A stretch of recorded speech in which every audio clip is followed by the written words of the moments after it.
성경 말씀 보시겠습니다. 하나님께서 오늘 우리에게 주시는 말씀은 신약 성경 히브리서 4장 1절부터 13절 말씀까지 보겠습니다.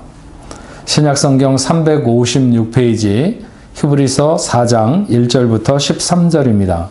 그러므로 우리는 두려워할지니 그의 안식에 들어갈 약속이 남아있을지라도 너희 중에는 혹 이르지 못할 자가 있을까 함이라. 그들과 같이 우리도 복음 전함을 받은 자이나 들은 바 그 말씀이 그들에게 유익하지 못한 것은 듣는 자가 믿음과 결부시키지 아니함이라. 이미 믿는 우리들은 저 안식에 들어가는도다. 그가 말씀하신 바와 같으니 내가 노하여 맹세한 바와 같이 그들이 내 안식에 들어오지 못하리라 하셨다 하였으나 세상을 창조할 때부터 그 일이 이루어졌느니라. 제7일에 관하여는 어딘가에 이렇게 일렀으되 하나님은 제7일에 그의 모든 일을 쉬셨다 하였으며 또 다시 거기에 그들이 내 안식에 들어오지 못하리라 하였으니 그러면 거기에 들어갈 자들이 남아있거니와 복음 전함을 먼저 받은 자들은 순종하지 아니함으로 말미암아 들어가지 못하였으므로 오랜 후에 다윗의 글에 다시 어느 날을 정하여 오늘이라고 미리 이같이 일렀으되 오늘 너희가 그의 음성을 듣거든 너희 마음을 완고하게 하지 말라 하였나니 만일 여호수아가 그들에게 안식을 주었더라면 그 후에 다른 날을 말씀하지 아니하셨으리라. 그런즉 안식할 때에 하나님의 백성에게 남아 있도다. 이미 그의 안식에 들어간 자는 하나님이 자기의 일을 쉬심과 같이 그도 자기의 일을 쉬느니라. 그러므로 우리가 저 안식에 들어가기를 힘쓸지니 이는 누구든지 저 순종하지 아니하는 본에 빠지지 않게 하려 함이라. 하나님의 말씀은 살아있고 활력이 있어 좌우에 날선 어떤 검보다 예리하여 혼과 영과 및 관절과 골수를 찔러 쪼개기까지 하며 또 마음의 생각과 뜻을 판단하나니 지으신 것이 하나도 그 앞에 나타나지 않음이 없고 우리의 결산을 받으실 이의 눈앞에 만물이 벌거벗은 것 같이 드러나느니라. 아멘. 네, 복래프 성도 여러분, 오늘 화요 예배를 통해서 우리가 생각하려고 하는 것은 하나님의 말씀이 살아있다고 하는 이런 그 제목으로 오늘 히브리서 4장에 있는 말씀을 함께 나누려고 합니다. 인생의 어떤 허무나 혹은 무상 같은 것을 나타내고 지금은 굉장히 생기 있어 보이고 또 아름다워 보여도 멀지 않은 시간에 그런 것들이 죽거나 시들게 되는 꽃이나 혹은 과일, 더 나아가서는 인생도 그런 모습을 나타낼 수밖에 없는, 그래서 이런 것을 사용해서 신앙의 경각심을 일깨워주는 그런 그림의 종류를 바니타스라고 이렇게 말합니다. 피터 클라세라고 하는 사람의 그 바니타스 작품이 있죠. 한때는 충분히 누리며 살았을 법한 사람의 어떤 해골과 그의 생전에 만지작거렸던 모든 것들, 그것은 그 사람의 풍요와 혹은 많은 지식을 충분히 대변하지만 지금은 그는 지금 무엇이 되었는가, 그런 것들을 바라보면서 죽음을 생각하라. 그러면 네가 지금 범죄에 빠지지 않고 너의 생애의 소중한 시간들을 허비하지 않을 것이라, 이런 것이죠. 세상에 죽음만큼 확실한 것이 없으니까 그것을 진지하게 생각하게 되면 헛된 꿈에 취해서 춤추며 그렇게 세월을 허송하면서 보내지는 않게 될 것이다. 이런 교훈을 주고 있는 작품들을 가리켜서 바니타스라 이렇게 말합니다. 우리가 하나님 앞에 서 있을 때 우리의 인생은 그때만 진정한 의미를 갖습니다. 말씀대로 살려고 애쓰는 시간이 그래서 귀하고 매우 아름다운 것이죠. 헛된 일에 매달릴 시간이 별로 없습니다. 오늘도 하나님의 말씀 앞에 진지하게 우리가 자신을 돌아보면서 하나님 말씀 속으로 들어갈 수 있게 되기를 바랍니다. 창세기 2장 1절과 2절 말씀을 보면 천지와 만물이 다 이루어지니라. 하나님이 그가 하신 일을 일곱째 날에 마치시니 그가 하시던 모든 일을 그치고 일곱째 날에 안식하시니라. 이렇게 기록하고 있습니다. 하나님이 만물을 창조하시고 안식하셨다. 혹은 쉬셨다는 것은 만드시느라고 너무 고단하거나 창조하느라고 너무 힘들어서 쉬셨다고 하는 그런 의미가 아닙니다. 하나님의 안식은 자신이 행하신 일의 완성과 만족을 말하는 것입니다. 그래서 그분이 쉬셨다는 것이 단순히 아무 일도 하지 않는 무의의 상태에 들어갔다, 이런 말이 아닙니다. 하나님의 안식은 지침 후의 쉼이 아니라 만족한 상태에서의 안식을 말하는 것입니다. 마태복음 11장 28절에 수고하고 무거운 짐진 자들아 다 내게로 오라. 내가 너희를 쉬게 하리라. 우리는 수고하고 무거운 짐을 진 고단함 때문에 그 뒤에 오는 안식을 너무 가볍게 받아들이는 경향이 있습니다. 그래서 하나님의 안식을 그냥 약간의 위로 정도, 너무 고단했다가 조금 그런 것에서부터 릴렉스해지는 정도로 생각하는 사람이 많습니다. 하지만 하나님이 우리에게 주시겠다고 하시는 약속이 하고 있는 쉼, 안식이라고 하는 것은 우리의 구원이며 하나님의 주시는 선물입니다. 안식은 약속하신 것을 믿는 믿음 안에서 이루어지는 것이고, 그래서 안식은 승리하는 것이다. 이렇게 표현할 수 있습니다. 우리가 얻어야 하는 안식에 헌신과 순종이 요구되는 이유가 여기 있는 것이죠. 안식이라는 헬라어는 카타파우신이라고 하는 말인데, 본래 출애굽 세대가 가나안에 들어가게 되는 것을 의미하는 것입니다. 물론 이것은 후일에 예수 그리스도께서 자신이 택한 그 백성들을 위해 예비하신 영원한 하나님 나라의 안식으로 연결되는 것이죠. 하나님은 이스라엘 백성들에게 가나안에 들어갈 것에 대해서 약속하셨습니다. 그러나 우리가 아는 것 같이 출애굽한 1세대는 결국 가나안에 들어가지 못했습니다. 이스라엘 백성들에게 약속하신 안식은 그들의 불순종으로 인해서 이행되지 못했던 것이죠. 하지만 안식을 허락하시겠다고 하시는 하나님의 약속은 변함없이 그리스도 안에 있는 믿음의 후손들에게 계속되어서 그들이 하나님의 거룩한 약속을 이어받을 상속자들이 되었다. 이렇게 말하는 것입니다. 하나님의 안식은 구약에 보여진 복음인 것이죠.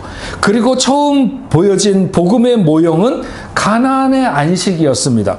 이스라엘은 이 복음을 처음 들었지만 결국 순종하지 않아서 안식에 들어가지 못했고 약속이 허사가 된 것입니다. 5절과 6절에 이렇게 말씀합니다. 또 다시 거기에 그들이 내 안식에 들어오지 못하리라 하였으니 그러면 거기에 들어갈 자들이 남아있거니와 복음 전함을 먼저 받은 자들은 순종하지 아니함으로 말미암아 들어가지 못하였으므로. 무슨 말입니까? 하나님의 명령과 말씀을 의도적으로 배척해서 순종하지 아니함으로 그들의 죄악에 대한 하나님의 진노로 인한 것이지 결코 안식이 폐지되거나 안식이 완성되지 않아서가 아니라고 하는 것입니다. 가나안에 들어가지 못한 이유, 복음이 생명으로 역사하지 못하는 이유는 불순종의 문제입니다. 땅도 기다리고 있었고 안식도 제공되고 있었습니다. 그러나 사람들이 하나님을 향한 마음을 닫고 하나님의 능력으로부터 삶을 철회하고 약속의 말씀을 무기력한 것으로 만들어버린 것이죠. 언젠가 그 TV에서 그런 모습을 본 적이 있습니다. 세상에 이런 일이 하는 굉장히 우기는 아니면 말도 안 되는 일 같은 이런 것들을 보여주는 건데, 그 어떤 사람이 개를 이렇게 키우고 있는데 그 개는 꼭 이렇게 어디를 산책을 하거나 그러다가 그냥 뒤집어지는 거예요. 예. 그 다리를 이렇게 그 땅바닥에서 이렇게 놓고 하늘을 향하고 몸을 뒤집는 거죠. 예. 누워버리는 거예요, 개가. 그래서 아무리 이 주인이 그 개를 이렇게 걸어서 데리고 가려고, 같이 이렇게 가려고 그래도 그냥 뒤집어져 가지고 질질 이렇게 끌려오는 거죠. 끌려오면 아마도 이 몸에 뭐 이렇게 열이 나거나 상처가 날 수 있는데도 불구하고 이 개는 돌아서지를 않고 그렇게 그 주인이 그렇게 많이 아무리 노력을 해도 그 개는 똑바로 걷지를 않고 그렇게 질질 끌려오게 되는. 그래서 나중에는 다른 사람들이 볼 때는 주인이 개를 학대하는 것 같지만 실상은 학대하는 것이 아니라 개가 그렇게 세상에 정말 이상한 개인 거죠. 예. 그 개 한 마리도 지가 고집을 부리니까 할 수 없이 그렇게 질질질질 끌려서 다니는 그런 모습을 볼 수 있습니다. 하나님은 우리를 무조건적으로 끌고 가시려고 하시는 분이 아닙니다. 약속을 하신 것은 그래서 우리를 인격적으로 대하고 서로 상호간에 그런 약속하고 그 약속을 지키고 이런 관계로 하나님은 우리와의 사이를 설정하신 것이죠. 하나님은 자기 백성을 가나안 땅에 인도할 수 있고 또 그렇게 하시기로 작정한 것을 믿어야 했고 믿음으로 그 약속을 붙잡아야 했습니다. 그리고 가나안의 안식은 승리해야 하는 안식입니다. 애굽에서 나온 2세대가 가나안에 들어가게 됩니다. 그런데 그곳에는 많은 적들이 있었습니다. 적들이 강하기도 하고 많기도 했지만 결국 순종은 곧 승리의 도식으로 이어지는 것이죠.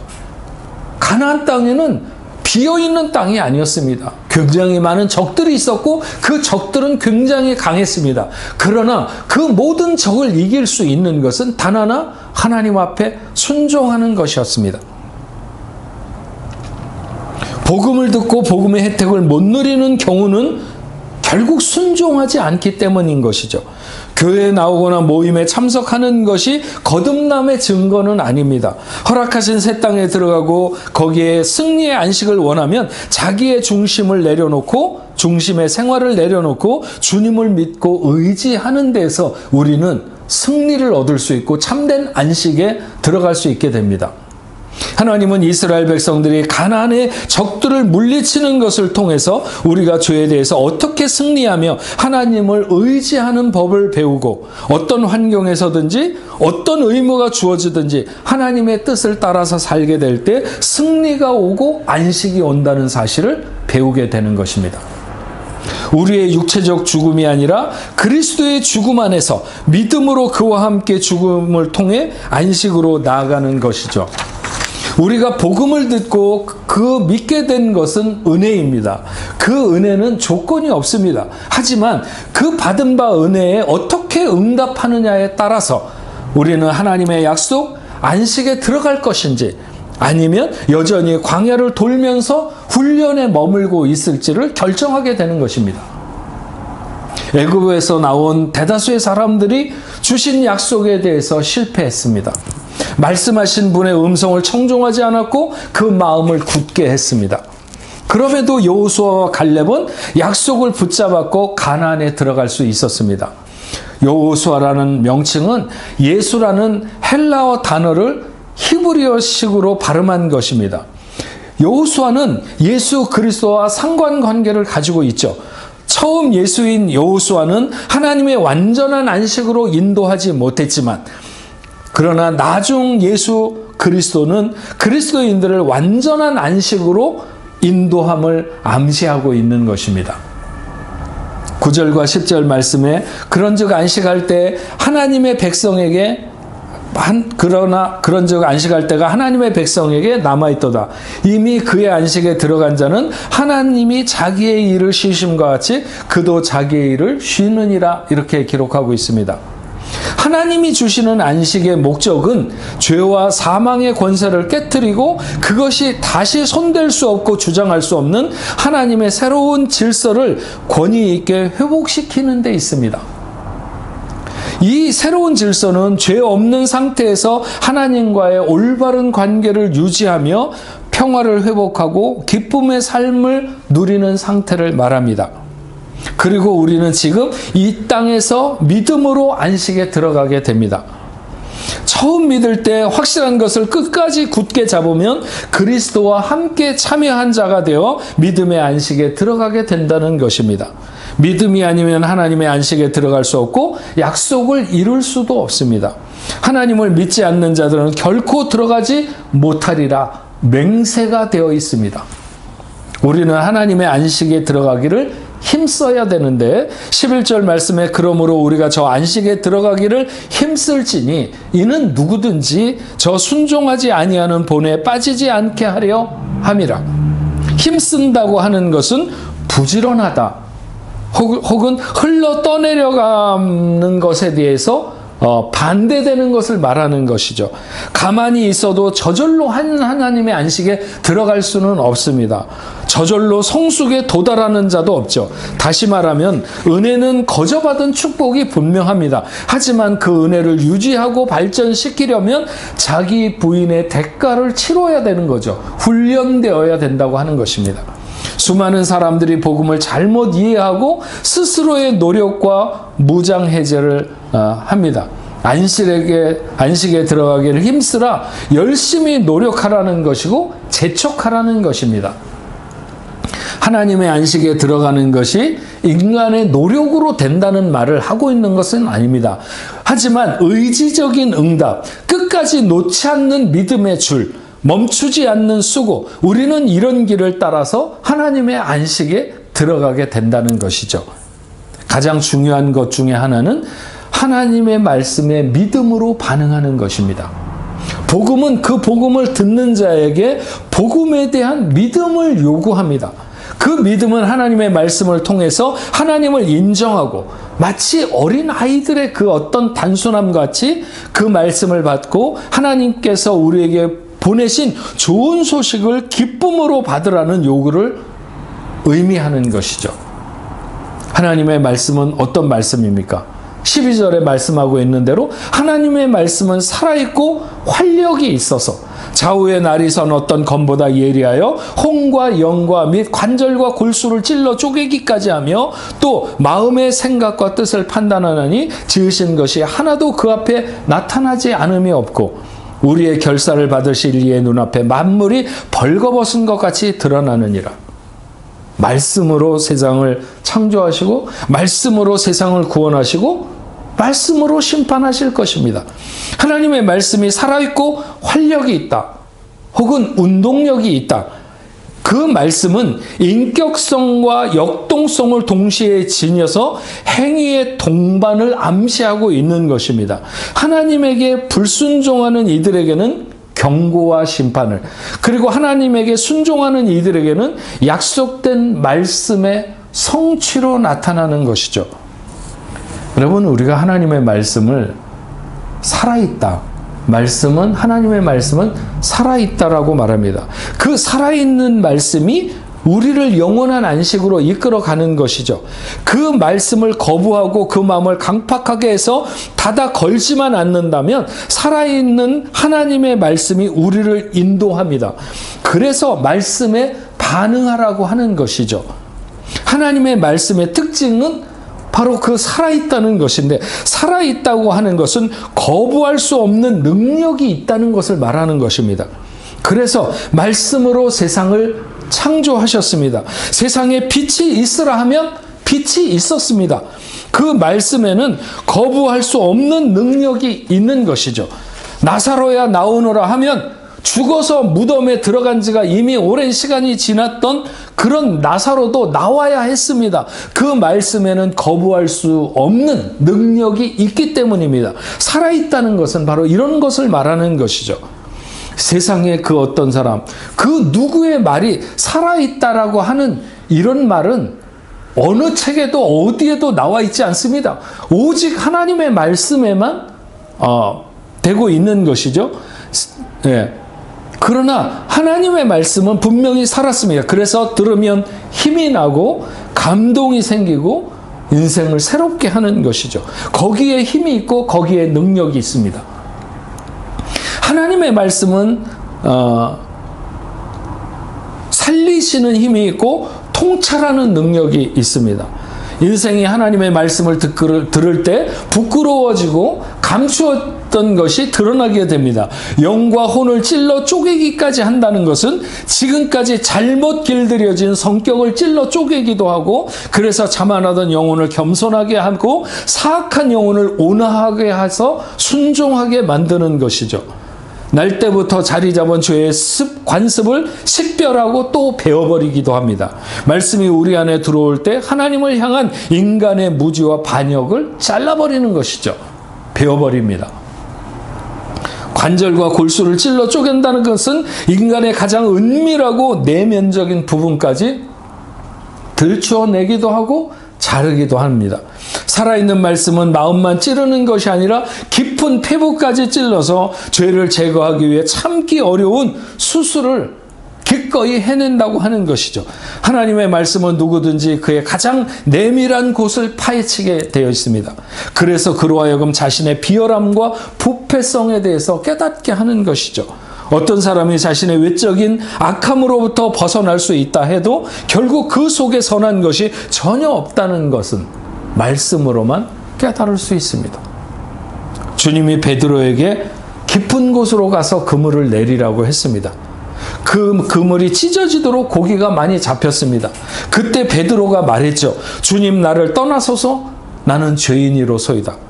주님이 베드로에게 네 죄가 뭐냐고 물으셨습니까? 아니면 네가 여기서 뭐 하고 있느냐고 질책하셨습니까?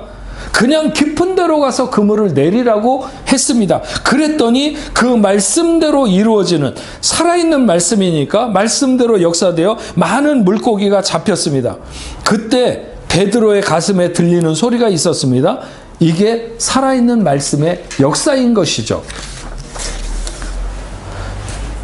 13절, 지으신 것이 하나도 그의 앞에 나타나지 않음이 없고 우리의 결산을 받으실 이의 눈앞에 만물이 벌거벗은 것 같이 드러나느니라.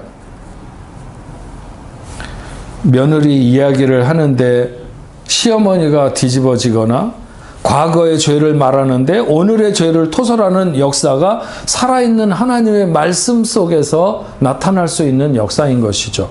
살아있는 하나님의 말씀과 더불어 호흡하는 생활이 되어야 된다. 이게 굉장히 중요한 말씀입니다. 하나님의 말씀은 살아있어 생명인 것입니다. 요한복음 20장 31절에 오직 이것을 기록하면 너희로 예수께서 하나님의 아들 그리스도이심을 믿게 하려 하며 또 너희로 믿고 그 이름을 힘입어 생명을 얻게 하려 함이라고 말씀하고 있습니다. 하나님의 말씀은 마치 시와 같아서 그 말씀을 어떻게 대하느냐에 따라서 놀라운 변화가 나타난다는 거죠. 말씀을 적당히 이해하는 선에서 넘어가는 그것은 안 됩니다. 말씀은 마음과 의지와 애착을 가지고 복종하고 살아내고 또 행위로 나타내게 될 때 능력과 소생의 역사가 나타난다고 하는 것입니다. 시편 1편에 복 있는 사람을 어떤 사람이라고 말하고 있습니까? 오직 여호와의 율법을 즐거워하여 주야로 그 율법을 주야로 묵상하는 자라고 했습니다.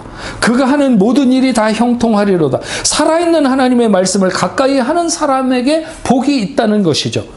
말씀을 가까이 하는 사람이 하나님의 안식에 초대된다.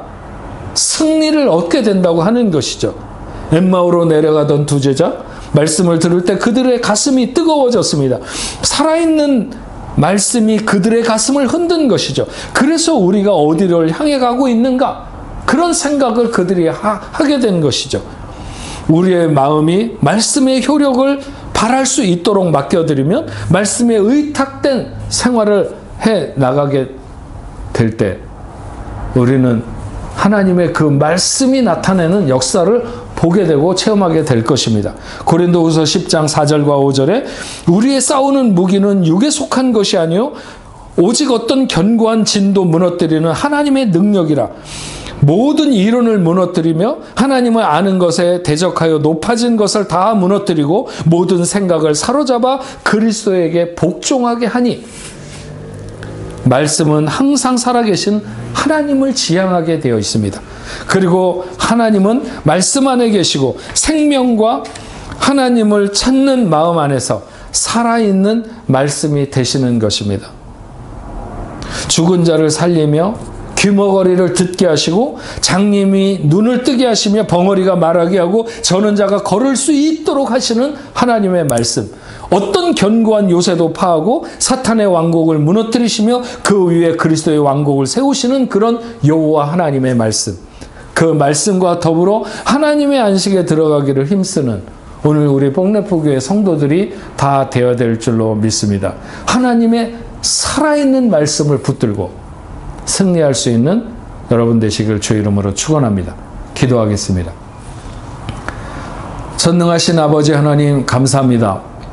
오늘 히브리서 4장에 있는 말씀을 통해서 이 화요 예배 시간을 통해 우리가 생각하는 것은 하나님의 말씀은 살아있고 그래서 그 말씀을 우리가 어떻게 대하느냐에 따라서 오늘 우리의 삶에 하나님의 놀라운 역사가 일어난다고 하는 우리가 주님이 말씀하시고 또 우리를 인도하시고자 하는 그 참된 안식에 참된 승리에 들어갈 수 있게 되는 놀라운 역사를 오늘 말씀을 통해서 들었사오니 아버지 하나님 우리가 정말 이 힘들고 어려운 땅에서 승리하기를 원하면 주님이 초대하시는 그 진정한 안식 그리고 삶에 일어나는 놀라운 역사와 능력을 보기를 원한다면 하나님의 뜻을 목도하며 그 능력 안에서 살기를 원한다면 오늘 우리가 우리에게 주신 말씀을 다시 한번 마음에 새기고 그 능력의 말씀 하나님의 말씀을 따라서 움직이는